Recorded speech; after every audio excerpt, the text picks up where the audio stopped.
Quarterback contracts in the NFL have ballooned over the last decade plus. Back in 2014, the year in which Aaron Rodgers won his second league MVP and had already won a Super Bowl, his average annual value of $22 million was the top mark in the sport. Today the leaders in that regard are the Bengals' Joe Burrow and also the Jaguars' Trevor Lawrence at $55 million per, 2.5 times as much. Of course, that is connected to the ever-growing profits for the league as a whole, and we'll discuss what the contract for Lawrence actually looks like. But first I want to dive into some of his statistics and break down some of his tape with you guys to add context to the situation. Let's begin by looking at the numbers. First, here are a couple of measures for the Jags as a whole. They started last season of 8-3 before losing 5 of the last 6 games. Jacksonville averaged 1.8 giveaways per game, 5th most league-wide, and they finished 2nd or 31st, depending on the way you want to look at it, with 16 fumbles lost, where they also had some bad luck, only recovering 43% of those loose balls themselves. The kicker Brandon McManus did make all but 2 of his attempted field goals below 50 yards, but only went 5 of 10 beyond that mark, and overall Jacksonville only converted half of the red zone trips into 7 points, so even when they got into scoring positions, they didn't cash in at a rate that was nearly high enough. As I've mentioned before, the Jags O-line was the crux of many of the issues. They finished 21st in pass blocking and 31st in run blocking grades per Pro Football Focus. They had the highest percentage of runs stuffed at or behind the line of scrimmage, with 25% actually being the highest mark in 5 years. While if you look at the lead rusher Travis Etienne, basically half of his total yardage on the ground came bouncing all the way outside, where unless you run like a crack toss or able to pin the endman at the line of scrimmage inside in wide zone, it's less about what you do conceptually than the burst of the guy with the ball to beat the defense to the corner. And they didn't call those plays a whole lot anyway. Instead we saw a heavy dose of inside zone and duo, which made them fairly predictable and reliant on the offensive line creating movement, which they weren't able to do.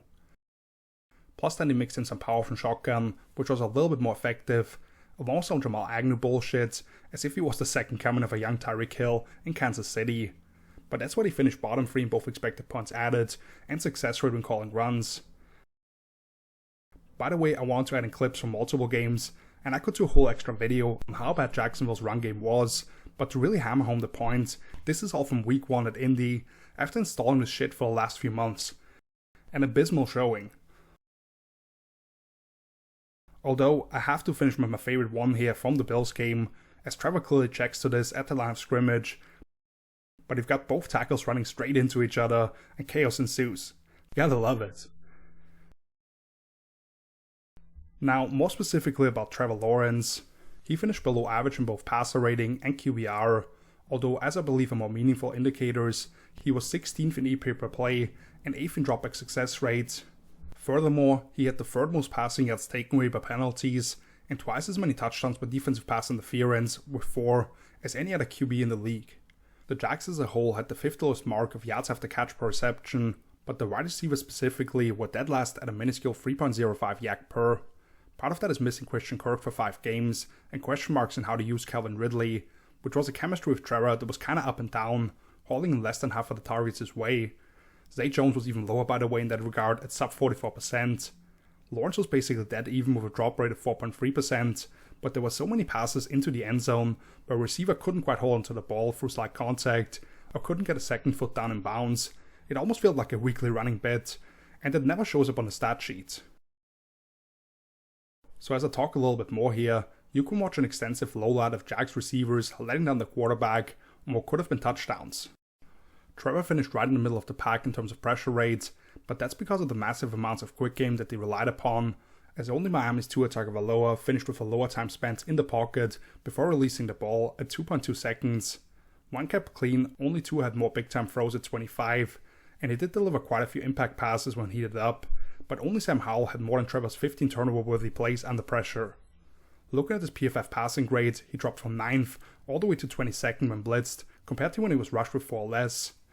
And in that window 10 to 19 yards down the field between the numbers, Trevor completed just a third of his passes, for just 5 yards per attempt and 1 touchdown compared to 4 picks, which to me is always more of a design thing with how they make that area accessible. Looking at some of the great play callers like Kyle Shanahan and his quarterbacks and the success they have there. I know I just threw a bunch of numbers your way now, but let it be known that there was a lot going wrong with the Jags offense, whether that was structurally or in terms of individual players. Let's transition to the tape now.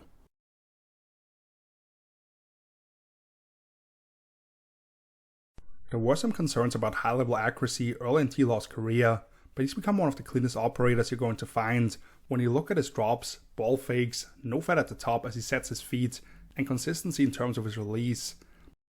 Plus he has an elasticity in his arm and quick twitch movement skills that are uncommon for a guy at 6'6". He's a very capable passer on time-based routes and on different spacing or levels concepts, where you put horizontal stress on the defense in a quick game, and generally his anticipation is up there with the best in the game already in my opinion. However, I believe head coach Doug Peterson and offensive coordinator Press Taylor have leaned too far into that ability, taking a strongly college-oriented offensive approach with a 78% shotgun rate, a lot of 3x1 sets with a tight end on the backside as a single receiver, a ton of side adjust or quad quick screens, and basic RPOs. These clips are all from a big Week 12 comeback against the Ravens and their historic 27-point rally against the Chargers at the end of the 2022-23 season, by the way. Let me show some of the issues I had with them conceptually and how it led to poor production on the quarterback's end before we get to the good stuff that he brings.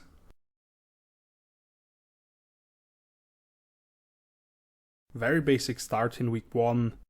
Jags on the 3x1 with a levels element but number 2 and 3 towards the field, along with hitches on the outside, which basically against this press look on the perimeter is dead unless you get a clean look on that hollow stretch over the middle, with the Colts being in a single high coverage all the way, as you should expect with defensive coordinator Gus Bradley, since there's no vertical stretch to keep this post safety deep, nobody's open, and Trevor has to try to fit it to the sideline to his receiver, throwing it out of bounds here. We have some horrible spacing on this double post or Mills concept, although Calvin really ends up sitting this down, as they chip both edges out of empty and release those guys into the flats, along with a swirl route by the defective number 1 Evan Ingram into the boundary. As we let this run and then pause it right about here, you end up with 3 eligibles within 7 yards of width and 2 yards of depth, so no problem for any defense to take care of, as Indy's once again in cover 3. But Trevor spins to his blind side after pressure starts to come into his face, he squares his shoulders, is patient enough to force this corner to commit so he can hit Calvin Ridley in the end zone off the scramble drill. Watch this again from the end zone view, where you see as he ends up spinning to the left and gets out that way. Being able to fire this off the wrong foot and then with both feet off the ground when the ball actually comes out, that is special. Week 5 against the Bills in London, here they motion Christian Kirk across into a 3x1, and supposedly are running a slant, rubbing for this wheel route by the back into the boundary, while you're clearing out space with an inside fade for this whip or jerk route by Evan Ingram as something you could come back to, and a hitch on the outside. But for some reason, the X this time isn't in a condensed split, as we'll see quite a few later, which would allow him to get in the way of this linebacker, force him to go over the top, and you could get this ball out on time. Instead, this pick or rub never really happens actually. Now Trevor has to hold on to the ball longer than he wants to, the blindside pressure gets home, and this becomes another turnover in the red zone. I like that they're using play action, but if you can't run the ball and the way you dress it up doesn't really catch the defense out of position, because you also clog up the middle of the field for yourself with the design behind it, that's a net negative. Here they start out in a condensed 2x2 set with a wing to either side of the O-line. They bring over the tight end from the short side of the field, fake weak side duo, and then he'll have Zay Jones basically go straight out to the flats.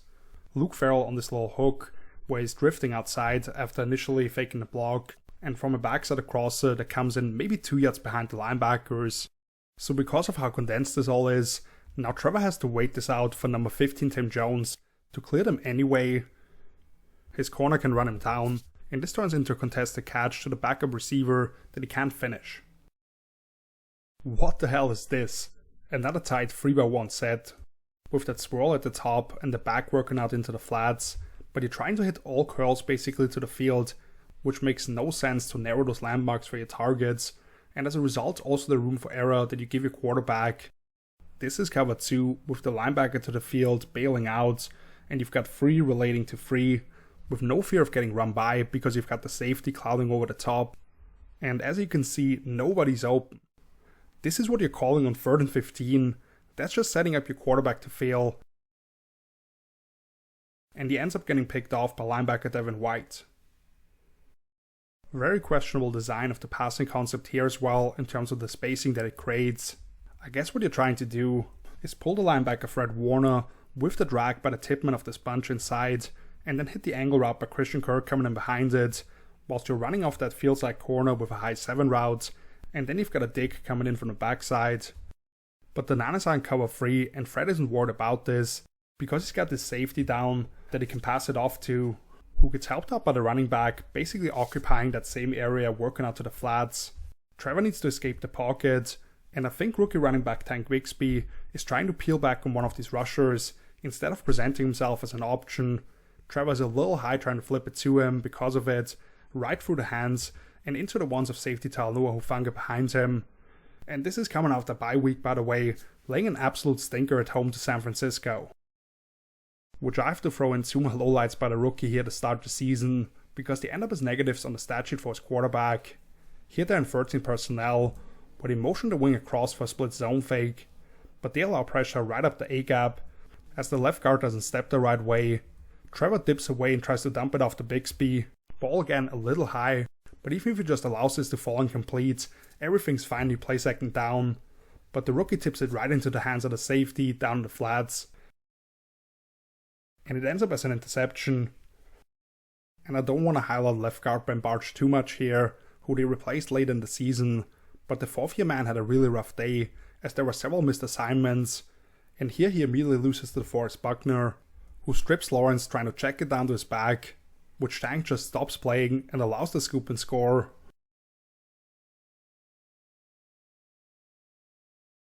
That's a really rough one, just watching another defender punching out of the running back's hands, and turn this into a catastrophic play.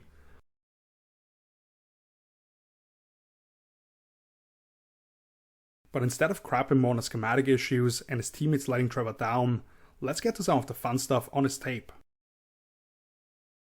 Because he made up for quite a few mishaps along the offense, here with a couple of play action concepts and throws to Calvin Ridley. First one, they're an ace duo, so 2 tight ends attached to one side. They fake a duo run that way. There's pressure off the front side edge. Trevor dips underneath that guy, drifts the other way, and then hits Ridley on a deep curl of movement, a good 20 yards off the line of scrimmage. Perfectly on the money. And this remains one of my favorites. Same formation initially. They jet motion the C receiver across, fake inside zone to the weak side, and run a bootleg or waggle the other way, where you've got a 3-level concept. Evan Ingram pulling coverage with the high corner out, going inside of the other tight end Luke Farrell onto the late release into the flats, and in between those you've got Ridley on the crosser. You see Lawrence boot that way, then set his feet because he doesn't want to run into that backside end staying home. And now check out this tight window throw to his top receiver, with the one corner trailing and the other one feathering off.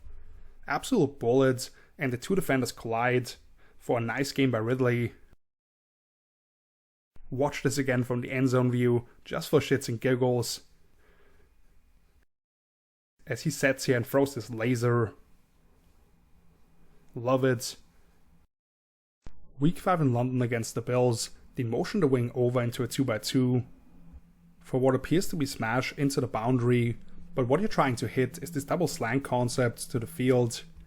This looks like straight cover 2 or cover 2 into the boundary and then 2-man the other way, where they basically bracket the slots with his defender having outside leverage and the safety behind it trying to shoot that gap that is being created. Trevor is very disciplined with reading this from the backside, pure progression coming all the way across the field once that window is opened up, and he hits this while getting drilled, laying the ball to the top shelf for Zay Jones, who actually gets his feet down in the paint for a change. End zone view. I want you to check out Lawrence's eyes here, and quickly scans all the way across, and then zips this in there with a D tackle in his lap. Great throw, standing in that tall. And I have to tell you, while the connection wasn't always perfect, I hate that they allowed the division rivals in Tennessee to outbid them for Calvin Ridley. because when Trevor has somebody he can trust to be at a spot at a certain time, he can shred you. First one here, beautiful timing on a backside comeback by Ridley from a 3-1 to get them out of deep territory. Next one, Buffalo bring this nickel and the linebacker to the field. Far hash anticipation throw to the hit shot by the Z in a 3-1 once again without even setting his feet as you see here. Drills this, expecting the corner having to bail here.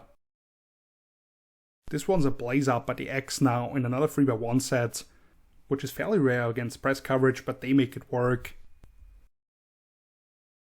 Perfect timing and ball placement yet again by Trevor, hitting Ridley at the sideline here. And finally, to close out the day, expecting pressure since the defense already showed it to him with dummy count. A slot fade to his top receiver as the number 2 in trips.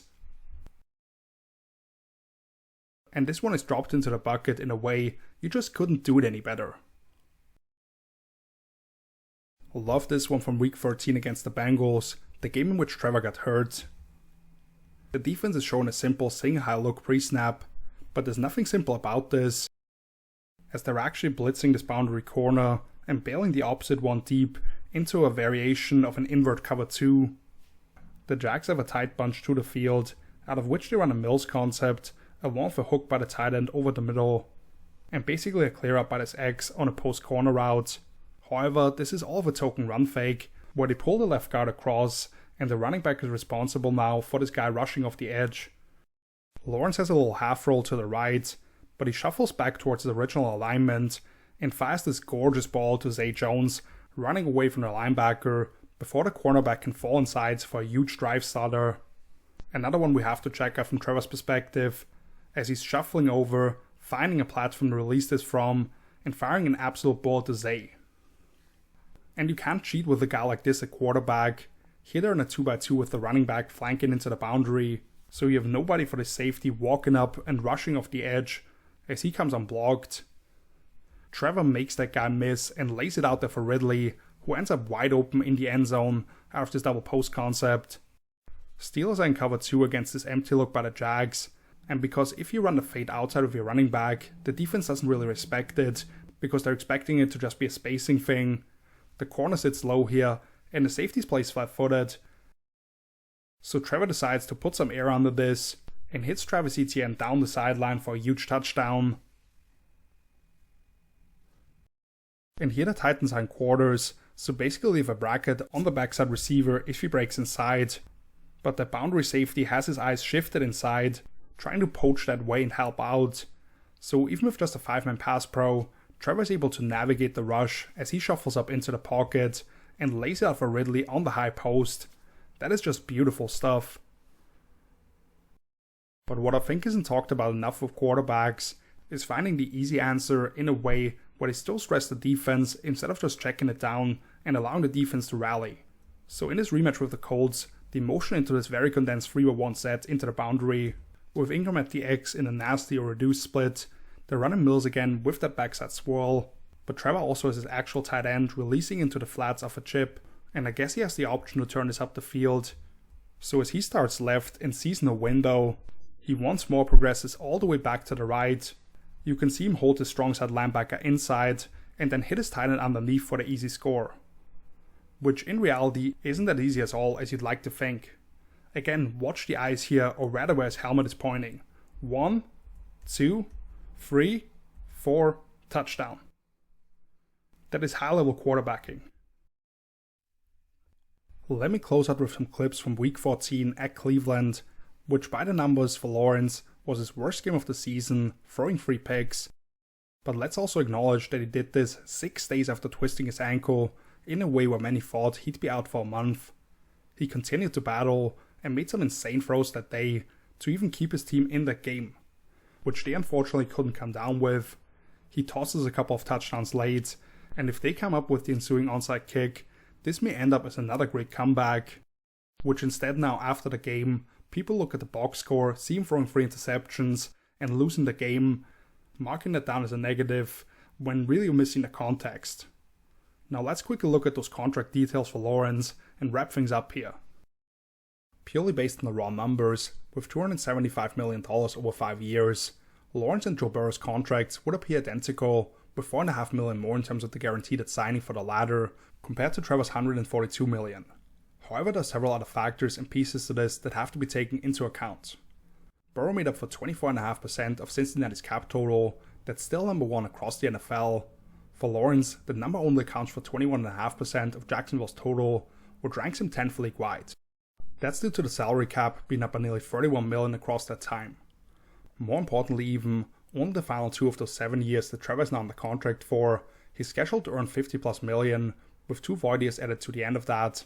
That includes the 2 remaining years on his rookie contract, by the way, if you're not aware. Leading up to that point, the Jags have built in 4 consecutive $35 million option bonuses through the 2028 season. They can prorate those, meaning once again spread those out across 5 years of $7 million each, giving them further flexibility in how they manage those numbers down the road. All in all, they're paying Lawrence like he's a fringe top 10 quarterback, which I think is pretty hard to argue he isn't, or at least shouldn't be pretty much every year, until after the 2028 season, when he's still only 29 years old, and he will have to restructure the back end of his deal, with a large chunk of it pending. And please note that I'm recording this before Tua Tagovailoa of the Dolphins, and some others might have seen the deals reworked. By that point, the league salary cap could be up to well over $300 million, and we may look back at this deal as a bargain, even if Lawrence is now in a division with 2, or potentially even 3 other young, promising signal callers. I understand that he was labeled the prince that was promised and the chosen one when the Jags selected him first overall 3 years ago, but you have to throw his first season under Jeremiah into the trash. He was a top 10 quarterback in year 2 by any metric you want to look at, and put together one of the all-time second half comebacks to win a playoff game against the Chargers. And then last season, he lifted his team to an 8-3 start before getting hurt and the other pieces falling apart, which we now hopefully all understand how many underlying issues there truly were. Do they have the pieces around him to live up to his potential, losing Calvin Ridley, replacing him with Gabe Davis and rookie Brian Thomas Jr., while the O-line is almost the exact same it was last year, hoping they can take a collective step forward? I'm not sure. But this guy has all the tools to be a true franchise savior and give Jacksonville stability that they haven't really had since they were established nearly 30 years ago. But people need to show a little more patience, and he can't do it all by himself. There's some more next big things in his division alone now, but Lawrence has the ability to shine as bright as any of them, and looking at some of the names this franchise has rotated through, this guy is worth paying and building around.